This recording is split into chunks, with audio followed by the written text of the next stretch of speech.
Welcome to జిల్లా dairy. నేను విజయ్. ముందుగా హెడ్లైన్స్ చూద్దాం. ఖమ్మం జిల్లా కుసుమంచిలో పొంగులేటి విస్తృత పర్యటన. నాయకనగూడెం, గట్టు సింగారంలో మంత్రి భూమి పూజలు.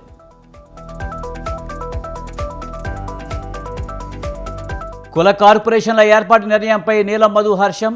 సంగారెడ్డి జిల్లా చుట్కూరులో రేవంత్ ఫోటోకు పాలాభిషేకం.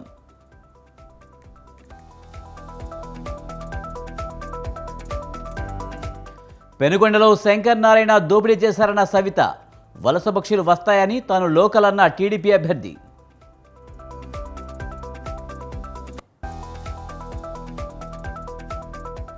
కడప టీడీపీలో చెలరేగిన అసమ్మతి సెగ. మాదివిరెడ్డికి టికెట్పై మహిళల ఆగ్రహం.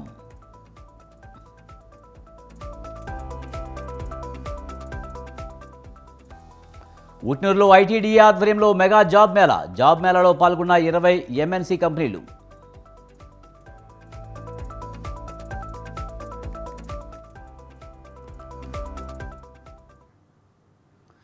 గడప గడపకు విద్యా వైద్యం లక్ష్యంగా కాంగ్రెస్ ప్రభుత్వం పనిచేస్తుందని తెలంగాణ ఐటీ శాఖ మంత్రి దుద్దిల శ్రీధరబాబు పేర్కొన్నారు.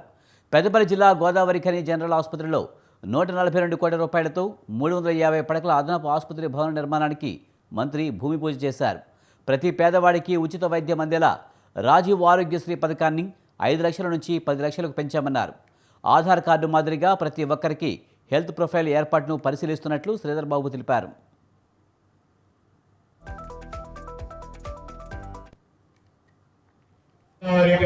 పట్టణంలో 355 పడకల ఆసుపత్రి నిర్మాణ కార్యక్రమ భాగంలో ఈరోజు 140 పైచిలకు కోట్లతో మనం హాస్పిటల్ నిర్మాణం చేసుకుంటున్నాం. విద్యను అట్టుపైన పెట్టి ఒక్కసారి కూడా సమీక్ష చేయాలి. ఈ రోజు భావి తరాలకి మానవ వనరులను ఏ విధంగా తయారు చేయాలి, విద్యను ఏ విధంగా ప్రోత్సాహం చేయాలి, విద్యకు సంబంధించి విద్యార్థులను ఆ విద్యా వ్యవస్థలను ఏ విధంగా ఈ రోజు బలపరచాలనే ఒక ఆలోచన చేయలేదు గత ప్రభుత్వం.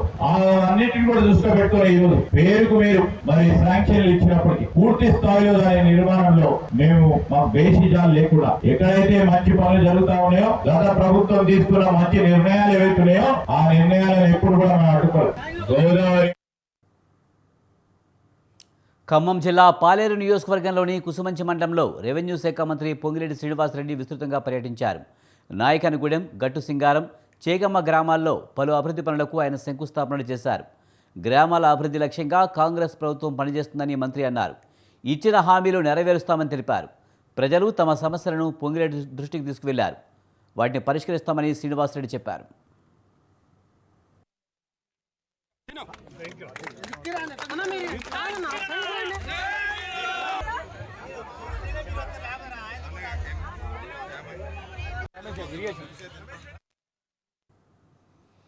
16 కులాలకు కార్పొరేషన్లు ఏర్పాటు చేస్తూ సీఎం రేవంత్ రెడ్డి తీసుకున్న నిర్ణయం చారిత్రకమని కాంగ్రెస్ రాష్ట్ర నాయకుడు నీలం మధు అన్నారు. సంగారెడ్డి జిల్లా చుట్కూరులో తన క్యాంపు ఆఫీసులో రేవంత్ రెడ్డి చిత్రపటానికి ఆయన పాలాభిషేకం చేశారు. ఇందిరమ్మ పాలన స్ఫూర్తితో రేవంత్ రెడ్డి అన్ని వర్గాలకు సమన్యాయం చేస్తున్నారని మధు హర్షం వ్యక్తం చేశారు. ముదిరాజు కులస్తుల చిరకాల స్వప్నం సాకారం చేసిన రేవంత్కు ఆయన ధన్యవాదాలు తెలిపారు. జై కాంగ్రెస్, జై కాంగ్రెస్, జై కాంగ్రెస్, జై కాంగ్రెస్. సోనియా గాంధీ గారి నాయకత్వం, సోనియా గాంధీ గారి నాయకత్వం, రాహుల్ గాంధీ గారి నాయకత్వం, రేవంత్ అన్న నాయకత్వం. జై కాంగ్రెస్, జై కాంగ్రెస్, జై కాంగ్రెస్, జై కాంగ్రెస్.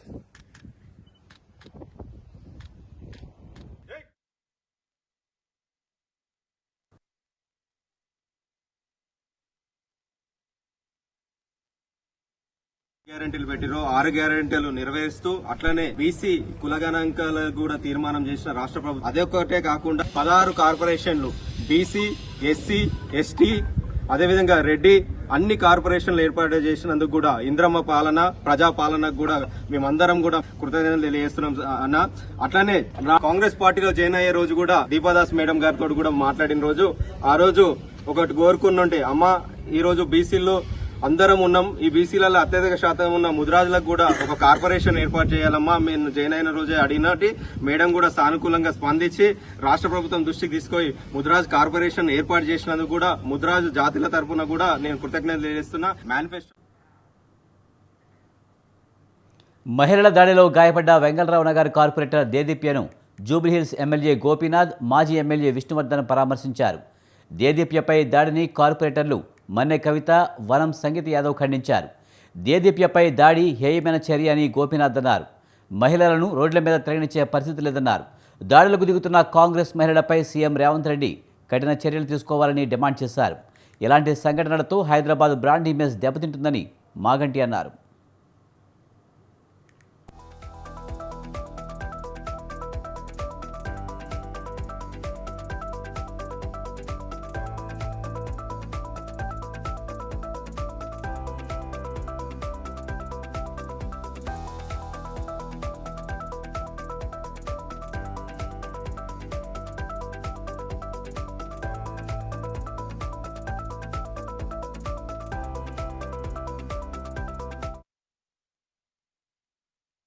మా స్థానిక వెంగళరావు కార్పొరేటర్ గారు దేదీప్య గారి మీద కొంతమంది కావాలని చెప్పేసి ఆమె ఫ్లెక్సీ ఇష్యూలో ఆమెకి డిపార్ట్మెంట్ నుంచి ఫోన్ రావడం జరిగింది. రాగానే ఆమె స్పందించి స్పాట్లోకి వెళ్ళేసరికి అక్కడ ముందు నుంచే ప్లాన్ చేసుకుని కొంతమంది మహిళలను పెట్టి ఆమె మీద దౌర్జన్యంగా అటాక్ చేస్తాం అనేది చాలా దురదృష్టకరమైన విషయం. ఎందుకంటే మహిళల మీద ప్లస్ మహిళా కార్పొరేటర్ మీద ఈ విధంగా చేయడం అనేది చాలా తప్పు. ఎందుకంటే ముఖ్యమంత్రి రేవంత్ రెడ్డి గారిని మేము కోరుకునేది ఏంటంటే మీరు దీని మీద సమగ్రంగా ఎంక్వైరీ చేయండి.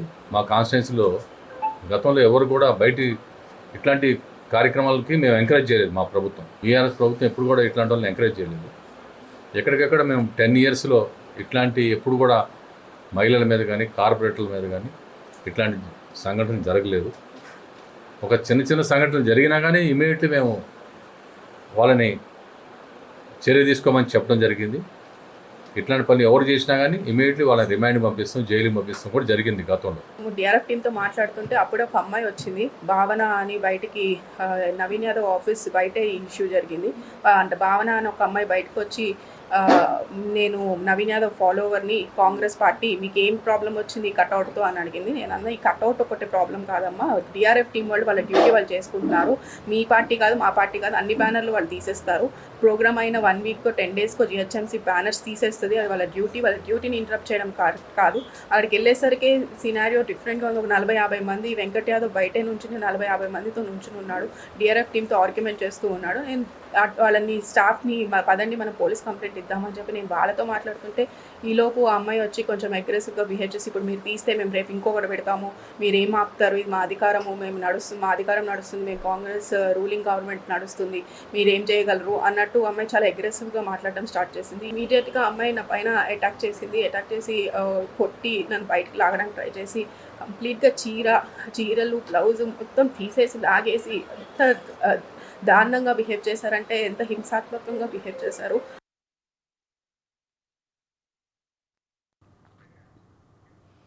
పెనుకొండకు వలస పక్షులు వస్తూ ఉంటాయి, పోతుంటాయి. తను పక్కా లోకలని టీడీపీ ఎమ్మెల్యే అభ్యర్థి సవిత అన్నారు. ఒక వలస పక్షి శంకరనారాయణ కోర్టు దోచుకుని వెళ్లిపోయారని, మరో వలస పక్షి దోచుకోవడానికి వచ్చిందని ఆమె ఆరోపించారు. శ్రీ సత్యసాయి జిల్లా పెనుకొండ నియోజకవర్గంలో సవిత ఎన్నికల ప్రచారం ప్రారంభించారు. పెనుకొండను గత 5 ఏళ్లుగా వైసీపీ ప్రభుత్వం ఎలాంటి అభివృద్ధి చేయలేదని సవిత విమర్శించారు.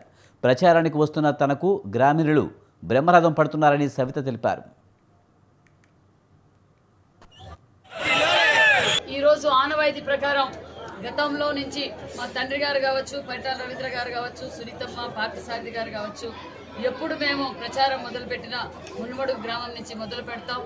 నిజంగా చాలా సంతోషం అనిపిస్తుంది. ఎందుకంటే మేము ప్రజల్లోకి వస్తుంటే మీ తండ్రి గారు ఈ పని చేశారు, మీ తండ్రి గారు కరెంట్ ఇచ్చారు, పట్టాలు ఇచ్చారు, పరిటాల రవీంద్ర గారు అభివృద్ధి చేశారు, పార్థసారథి గారు అభివృద్ధి చేశారు, ఇక్కడి నుంచి మాజీ జెడ్పీటీసీగా, ఎంపీటీసీగా వెంకటరాముడు గారు అనేక సేవా కార్యక్రమాలు చేశారు అని చెప్తూ ఉంటే నిజంగా చాలా సంతోషం అనిపిస్తుంది. ఎందుకంటే గత 5 సంవత్సరాల్లో ఇక్కడ ఒక చిన్న బల్బు పోతే కూడా బల్బు వేయలేని పరిస్థితి వైసీపీ ప్రభుత్వం. ప్రజలు ఈ రోజు మొదటిగా ప్రచారానికి వస్తున్నటువంటి స్వచ్ఛందంగా వేలాది మంది, వందలాది మంది గ్రామస్తులు వేలాది మందిగా తరలి రావడం, నిజంగా ఇది తెలుగుదేశం కుటుంబం అంటే. మేము ఇక్కడ ఇచ్చేసిన వేలాది మంది ప్రతి ఒక్కరికి పెనుకొండ నియోజకవర్గంలో ఓటర్ ఉండేది వాళ్ళే తప్ప మేము కళ్యాణ దుర్గం కాదు, కళ్యాణ దుర్గం లేరు, కర్ణాటక నుంచి లేదు, పక్కా లోకల్. ఈ రోజు ఆనవాయితీ ప్రకారం గతంలో నుంచి మా తండ్రి గారు కావచ్చు, పరిటాల రవీంద్ర గారు ఎంపీ బాలశౌరిపై కృష్ణా జిల్లా అవనిగడ్డ ఎమ్మెల్యే సింహాద్రి రమేష్ బాబు చేసిన విమర్శలను నియోజకవర్గ జనసేన నాయకులు గుడివాక శేషుబాబు ఖండించారు. వైసీపీ లోక్సభ, రాజ్యసభ సభ్యులు ఎంతమంది ఎన్ని సిఆర్ఎస్ నిధులు తెచ్చారో చెప్పాలని ఆయన ప్రశ్నించారు. జగన్ సతీమణి భారతీరెడ్డి కంపెనీల నుంచి జగన్ సమాజం కోసం ఎంత ఖర్చు పెట్టారో వెల్లడించాలని డిమాండ్ చేశారు. బాలశౌరి సమర్థతతోనే సిఎస్ఆర్ నిధులు వచ్చాయని, మచిలీపట్నం పార్లమెంటు సభ్యునిగా మరోసారి బాలశౌరి గెలుపు ఖాయమని శేషుబాబు అన్నారు.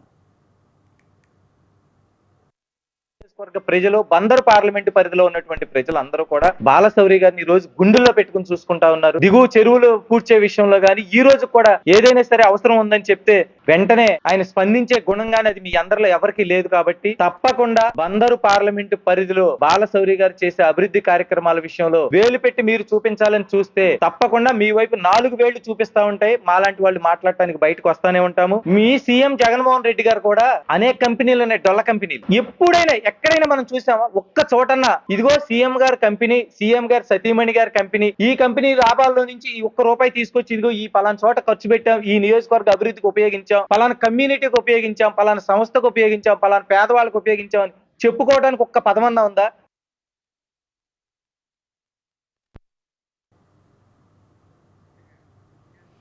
కడప ఎన్టీఆర్ సర్కిల్ వద్ద టీడీపీ మహిళలు ఆందోళన చేపట్టారు.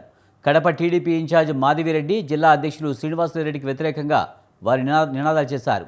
మాధవికి కడప టికెట్ ఇవ్వడాన్ని సీనియర్ కార్యకర్తలు వ్యతిరేకిస్తున్నారు. తమను పట్టించుకుని నాయకులు తమకు వద్దంటూ మహిళలు ఒంటికాలిపై నిలబడి కళ్లకు గంతలు కట్టుకుని నిరసన తెలిపారు.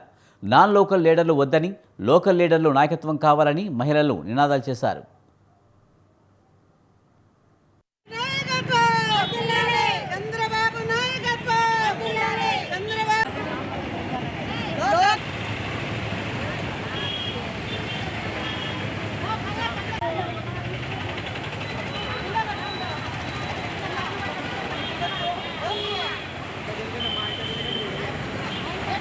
అందరికీ నమస్కారం. మేము గత 20 సంవత్సరాల నుంచి టీడీపీకి పనిచేస్తున్న మహిళలము, సీనియర్ కార్యకర్తలము, మహిళలము. మరి మేము కొత్త వాళ్ళకి టికెట్ ఇచ్చిన దానికి బాధపడ్డంలే. కొత్త వాళ్ళు కావాలా, పాత వాళ్ళు కావాలా, పార్టీకి అందరూ కావాలి. మాధవరెడ్డికి టికెట్ వచ్చిందని మాకు కూడా సంతోషమే. టీడీపీని గెలిపించుకోవాలని మాకు కూడా ఉంది. కాకపోతే ఆమె స్వభావం ఎలా ఉందంటే, ఇప్పుడు నిన్న లేక మొన్న వచ్చావు నువ్వు, నీకు అసలు కడపలో ఎవ్వరూ తెలియదు. పాత కార్యకర్తల్ని, పాత నాయకుల్ని, సీనియర్ నాయకుల్ని కలుపుకొని 1కి 10 సార్లు నేను ఫోన్ చేసా వాళ్ళు పలకడం కాదు, 1కి 10 సార్లు వెళ్ళి వాళ్ళని బుజ్జగించుకొని మనం పార్టీని నిలబెట్టుకోవాలా, మన చంద్రబాబు నాయుడు సీఎం చేయాలా, ఆయన్ని దృష్టిలో పెట్టుకొని 1కి 10 మాటలు పాత కార్యకర్తలు వచ్చి కలిసి ఆమె అందరిని కలుపుకొని చేయాలా. అందరికీ నమస్కారం. మేము గత 20 సంవత్సరాలు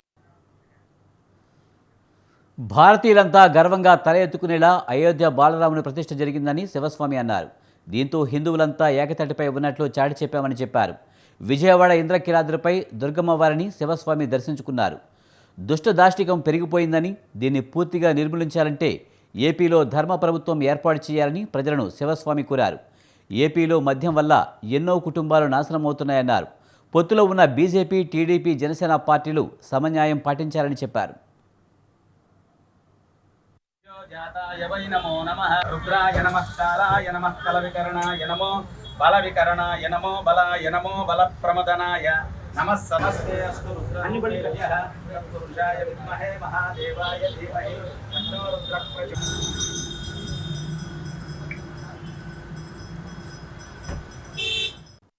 భారతీయ Janata party, Telugu Desam party, Janasena party రాజ్యాధికారానికి ఆంధ్ర రాష్ట్రం రావాలని మఠపీఠ ఆశ్రమాధిపతి తరపున పూర్తిగా మేము మద్దతు తెలుపుతున్నాం.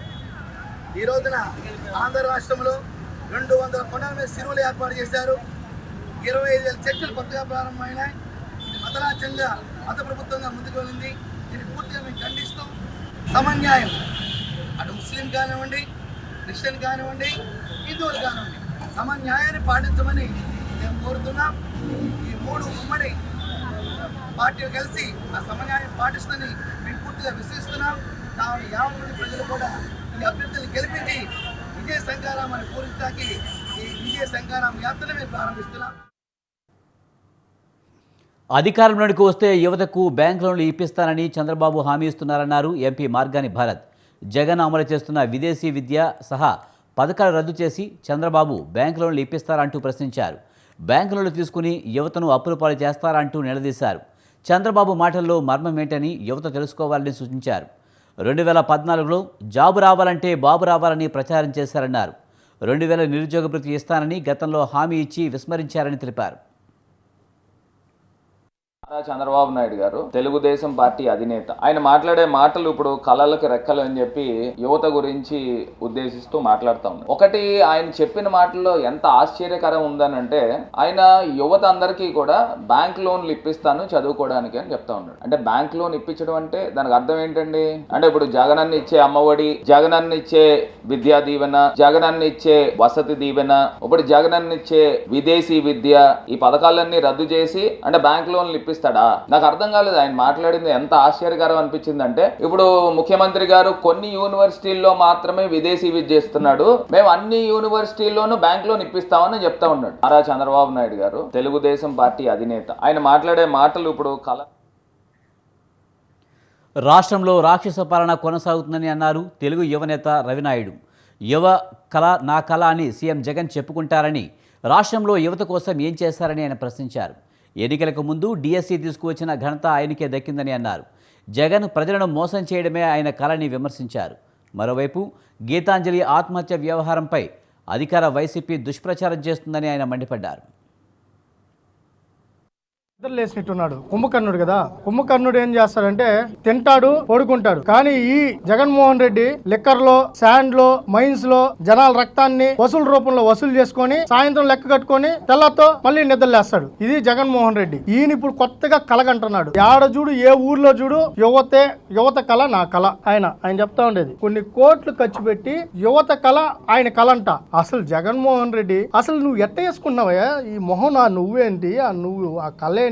ఎవరన్నా ఈ రాష్ట్రానికి మామూలుగా నువ్వు ప్రతిపక్షంలో ఉన్నప్పుడు ఎవరైనా, ఏ నాయకుడైనా, దేశంలో అయినా ప్రపంచంలో అయినా ఎవరైనా, నేను అధికారంలోకి వస్తే, నేను ఎమ్మెల్యే అయితేనో, నేను ఎంపీ అయితేనో, నేను వార్డు మెంబర్ అయితేనో, నా వార్డుకి ఇచ్చేయాలి, నా పంచాయతీకి ఇచ్చేయాలి, నా జిల్లాకి ఇచ్చేయాలి, నా ఊరికి ఇచ్చేయాలి అని చెప్పుకుంటారు. మామూలుగా నువ్వు ముఖ్యమంత్రి కావాలని నీ కళ. దానికోసం నువ్వు చాలా చేసావులే. ఇప్పుడే నిద్ర లేసినట్టున్నాడు కుంభకర్ణుడు కదా. ఏపీపై బీజేపీ కక్ష కట్టిందన్నారు కాంగ్రెస్ నేత తులసిరెడ్డి. టీడీపీ, జనసేన, వైసీపీలు బీజేపీకి బానిసలుగా వ్యవహరిస్తున్నాయని విమర్శించారు. విశాఖ ఉక్కు ఆంధ్రుల హక్కు అన్న ఆయన 32 మంది ఆత్మ బలిదానాల త్యాగాల ఫలితమే అని కొనియాడారు. 3 లక్షల కోట్ల రూపాయలు విలువ చేసే కర్మాగారాన్ని 30,000 కోట్లకు మోడీ ప్రభుత్వం అమ్మాలని చూస్తుందని, అటువంటి బీజేపీతో పొత్తుకు తహతహలాడుతున్నాయని విమర్శించారు. విశాఖ ఉక్కు పరిరక్షణ ఒక్క కాంగ్రెస్తోనే సాధ్యమని ఆయన స్పష్టం చేశారు.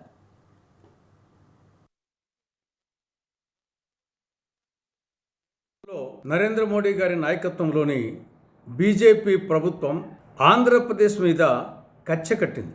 అటువంటి బీజేపీ పార్టీకి రాష్ట్రంలోని 3 ప్రాంతీయ పార్టీలు బానిస పార్టీలుగా, కీలుబొమ్మలుగా, కబాలీలుగా తయారైనాయి. విశాఖ ఉక్కు ఇది ఆంధ్రుల హక్కు.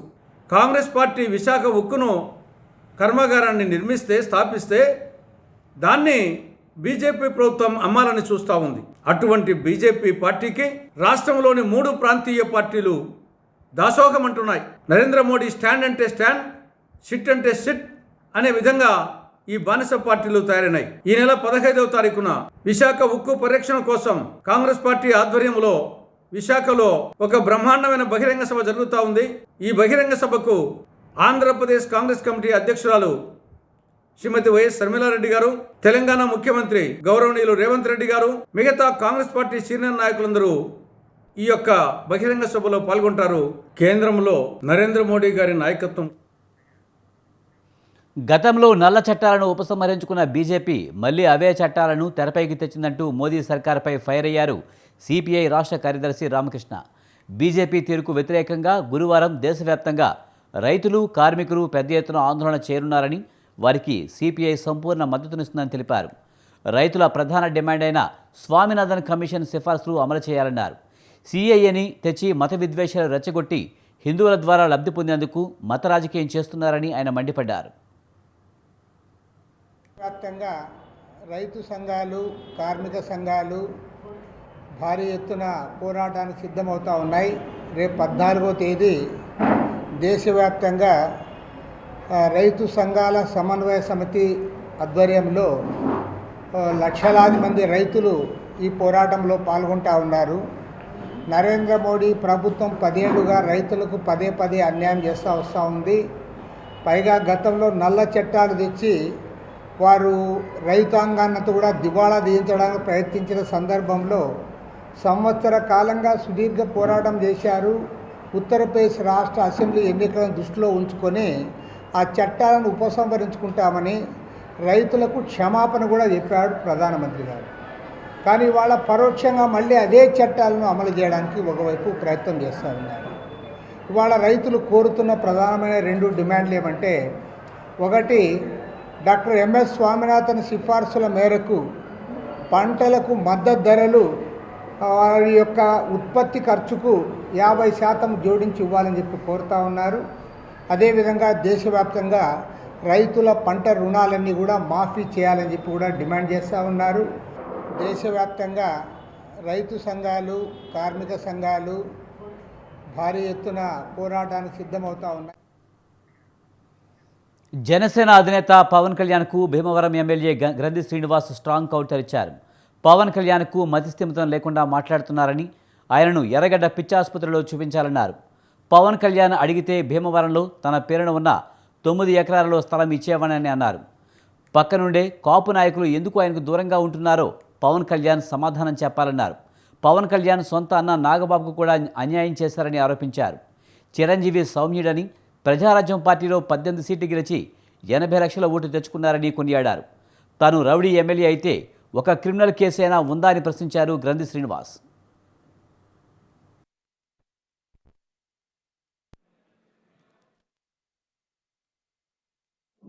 నిన్న పవన్ కళ్యాణ్ గారు ఆ పార్టీ నాయకులను ఉద్దేశించి మాట్లాడుతూ ఒక గ్రంథి శ్రీనివాస్ రౌడీ అని, గోండా అని, లేదంటే భీమవరం నుంచి తరిమి కొట్టేయాలని చెప్పి ఆయన మాట్లాడింది చూస్తే కనుక నాకు ఆశ్చర్యం వేసింది. చాలా చిత్రంగా ఉంది ఆయన వ్యవహార శైలి. కానీ ఆయన మీద ఎందుకో మరి ఆయనకి అంత ఈర్ష్య, ద్వేషము, అసూయ అనేది ఈ రాష్ట్ర ప్రజలందరికీ కూడా $1 మిలియన్ క్వశ్చన్ కింద ఉంది. ఎందుకంటే ఎందుకు ఆయన మీద ఆ ద్వేషం, ఆయన మీద ఎందుకో ఈర్ష్య, అసలు ఏంటి ఈయన మెంటల్ స్టెబిలిటీ ఏంటి, ఎలా ఉంది మానసిక స్థితి అనేది నాకు అర్థం అవుతలా. కిందటి నెల 27వ తారీఖు వచ్చి గ్రంథి శ్రీనివాస్ అంటే నాకు ఎటువంటి ద్వేషం లేదన్న వ్యక్తి నిన్న ఎంత విద్వేషపూరితంగా, అరే భీమవరంలో ఓడిపోయడం నాకు చాలా బాధగా ఉంది, కడపలో పులివెందుల్లో ఓడిపోయినా నేను బాధపడేవాడిని కాదు అని అంటున్నాడు నిన్న పవన్ కళ్యాణ్ గారు. ఆదిలాబాద్ జిల్లా ఐటీడీఏ పీఓ ఆధ్వర్యంలో ఉట్నూరులోని వైటీసీలో నిరుద్యోగుల కోసం మెగా జాబ్ మేళా నిర్వహించారు. జాబ్ మేళాలో సుమారు 20 బహుళజాతి కంపెనీలు పాల్గొన్నాయి. 10వ తరగతి, ఇంటర్మీడియట్, పాలిటెక్నిక్, ఏదైనా degree, PE, MBA, MCA, BTech, MTech, pharmacy పూర్తి చేసిన వారు ఈ అవకాశాన్ని సద్వినియోగం చేసుకున్నారు. ఆదిలాబాద్ జిల్లాలో చదువుకున్న ప్రతి ఒక్కరికి మెరుగైన జీవితం కల్పించేందుకు జాబ్ మేళా నిర్వహిస్తున్నట్లు ఐటీడీఏ పీఓ తెలిపారు.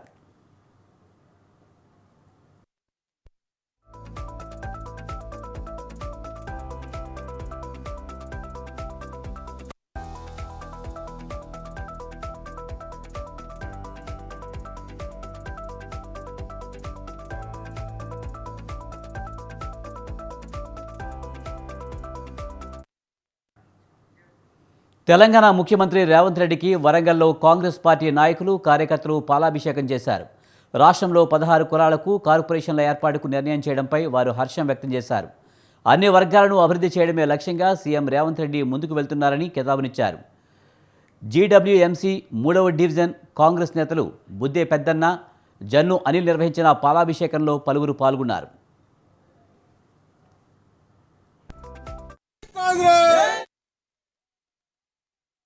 పాలాభిషేకం చేయడం జరిగింది. ఎందుకనగా తెలంగాణ వచ్చిన నుండి ఏ కులానికి కూడా ప్రాధాన్యత ఇవ్వకుండా గత 10 సంవత్సరాలుగా ప్రతి కులాలను అణగదొక్కుతూ గత ప్రభుత్వం చేసినందుకు ఈ రోజున రేవంత్ రెడ్డి గారు ముఖ్యమంత్రి గారు వారు మంత్రి మండలితో సహా అందరూ ఒక నిర్ణయానికి వచ్చి 16 కులాలు, బీసీ కులాలు ఏవైతే ఓబీసీ కులాలు, ఆ కులాలకు కార్పొరేషన్ ఏర్పాటు చేసినందుకు గాను ఈ రోజున మన ముఖ్యమంత్రి రేవంత్ రెడ్డి గారికి కాంగ్రెస్ పార్టీ కార్యకర్తలు వివిధ కులాల నుండి వచ్చిన వారంతా కలిసి పాలాభిషేకం చేయడం జరిగింది. ఎందుకనగా తెలంగాణ వచ్చిన నుండి ఏ కులానికి కూడా ప్రాధాన్యత ఇవ్వకుండా ఇది ఇవాళ జిల్లా డైరీ. చూస్తూనే ఉండండి స్వతంత్ర.